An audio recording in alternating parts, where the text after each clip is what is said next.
ইনফ্লেশনের ব্যাপারটা তো আছে। ইনফ্লেশনের তো কস্ট অফ ডুইং বিজনেস যদি না কমাইতে পারে, পুলিশ দিয়ে তারপরে টিসিবির লোক ভিজিট করে দাম কমানো, এটা আমরা বিশেষ, এগুলো কোনো কাজ হয় না। এটা আপনি পলিটিক্যালি করতে পারেন দেখানোর জন্য, এগুলো হয় না। মার্কেটকে অপারেট করতে দিতে, market will determine, demand and supply will determine. আপনার চাহিদা এবং কি বলে সরবরাহের উপর ডিপেন্ড করতে হবে। সুতরাং সরবরাহ সাইড যদি উইক থাকে, সেখানে আমাদের অ্যাড্রেস করতে হবে। সাপ্লাই চেন আমাদেরকে অ্যাড্রেস করতে হবে।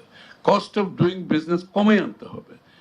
এই যে বিভিন্নভাবে যে আমাদের পোর্টে মাল আসা থেকে পোর্টের ভিতরে যে এই যে বিভিন্ন চার্জের মাধ্যমে বিভিন্ন রকমের কস্ট বাড়ানো, যে এইগুলো আমাদের কমাতে হবে।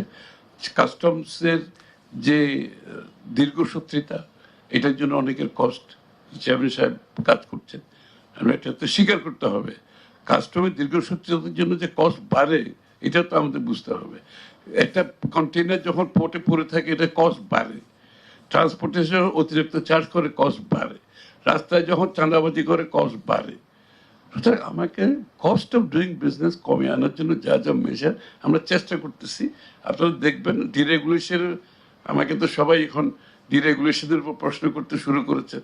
সুতরাং ডিরেগুলেশন আমাদের কিছু করতে হবে, এটা করতে হবে, মানে ইট ইজ এ মাস্ট। এটা দেশের স্বার্থে হবে, বিএনপি কিংবা সরকারের জন্য না। ডিরেগুলেশন না করলে দেশের বিনিয়োগ হবে না, বাইরের কেউ এখানে আসবে না।